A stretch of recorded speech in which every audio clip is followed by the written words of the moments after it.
O momento foi de reflexão e aprendizado, e a conquista da criação da Faculdade de Teologia Uriel de Almeida Leitão, em Caratinga, vem colaborando para encontros tão especiais e de grande reflexão do mundo.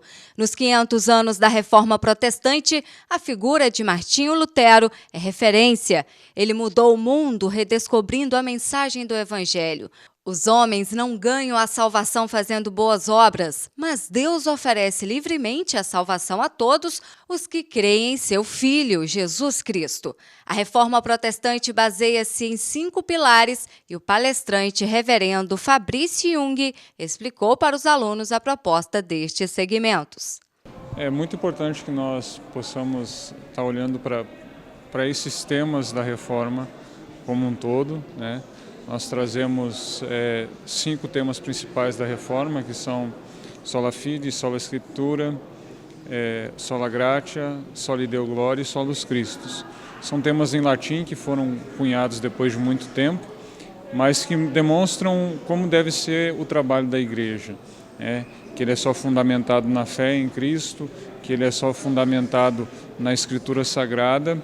Só que nada disso faz sentido se nós não conseguirmos entender a diferença do cristianismo para outras religiões. E a diferença está justamente na graça. A graça é o favor imerecido, é aquilo que nós não merecemos da parte de Deus e Ele nos dá. Quando Adão e Eva caíram no paraíso, eles trouxeram o pecado para dentro do mundo. E Deus, de forma graciosa, Ele prometeu que Ele resolveria o problema. Ele resolveu na pessoa de Cristo. Então, nós temos essa certeza de que sem a graça o cristianismo vira um acordo, um acerto entre um Deus que quer muito das pessoas e não quer dar nada. E com a graça nós vemos que é totalmente o contrário. É o Deus que dá tudo e não pede nada em troca. E dentro de um mundo atual, onde nós podemos ver muitas vezes o mercantilismo, a venda da fé, é importante que nós observemos isso, nós observemos a graça de Deus como foco da Igreja. A glória somente para Deus foi o tema principal da segunda palestra com o pastor Marco Antônio. Durante os 500 anos da Reforma Protestante, a crise encontrada em diversas igrejas que, segundo ele, olham para o dinheiro e não para a palavra de Deus, deve ser refletida e retirada de questão existencial. O grande desafio é que, nesse processo de dar glória somente a Deus, a gente tem uma crise, porque hoje a gente vive a glorificação do ser humano, da pessoa, e a igreja acaba embarcando nessa proposta. Quando a gente volta um pouquinho na Idade Média, a gente verifica que a igreja daquele momento estava olhando só a sua glória. Resumindo, a questão das indulgências, a questão do vender, né, a salvação. E hoje, me parece que nós estamos caminhando para um momento pós-moderno, onde também a gente verifica isso, que também as igrejas estão olhando, ao invés de somente a glória, somente a grana. E a minha reflexão é que a gente, enquanto igreja brasileira, que reflete, que a gente possa exercer um papel diferenciador nessa sociedade enquanto igreja. Não reproduzir aquilo que no passado a igreja fez, né? Onde a igreja da época desviou-se do projeto e do plano de Deus.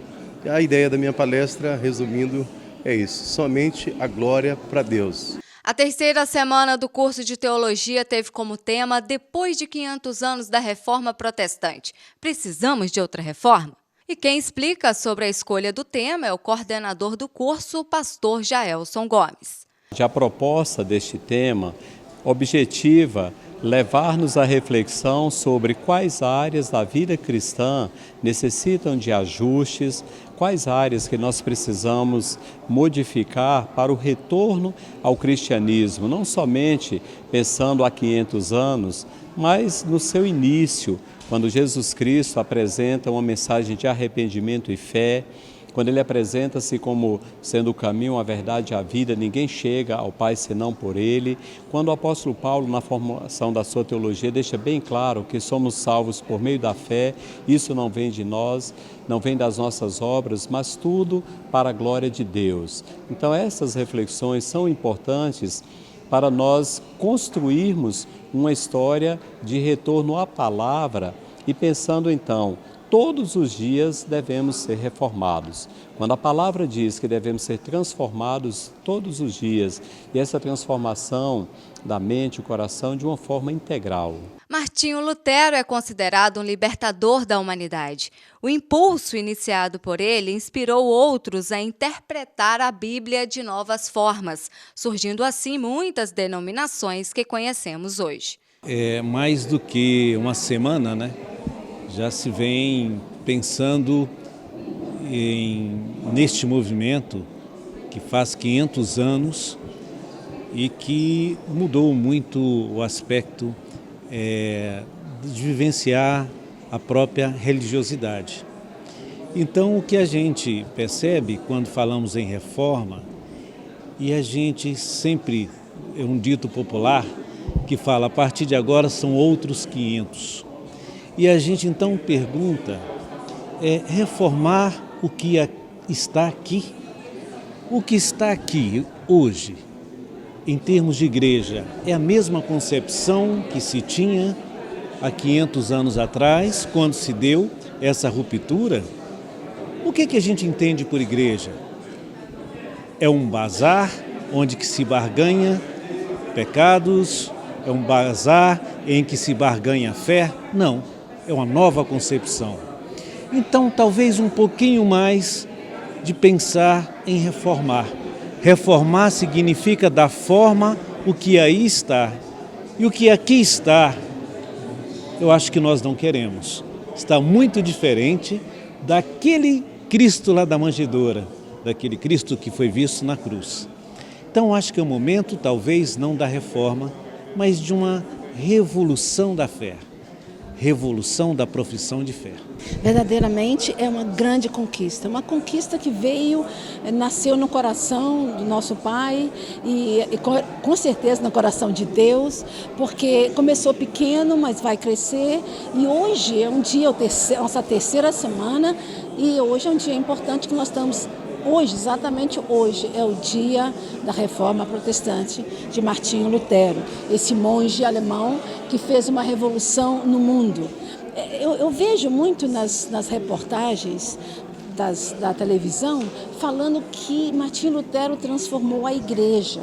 Eu queria só dar uma correção, ele não transformou a igreja, ele transformou o mundo. Sabe que a imprensa iniciou com a tradução da Bíblia por Martinho Lutero para o alemão. E aí iniciou, porque ele disse, a Bíblia tem que estar nas mãos do povo. E hoje nós vemos uma escola de teologia onde que eles têm a oportunidade de lerem a Bíblia, estudarem a Bíblia, ensinarem a Bíblia.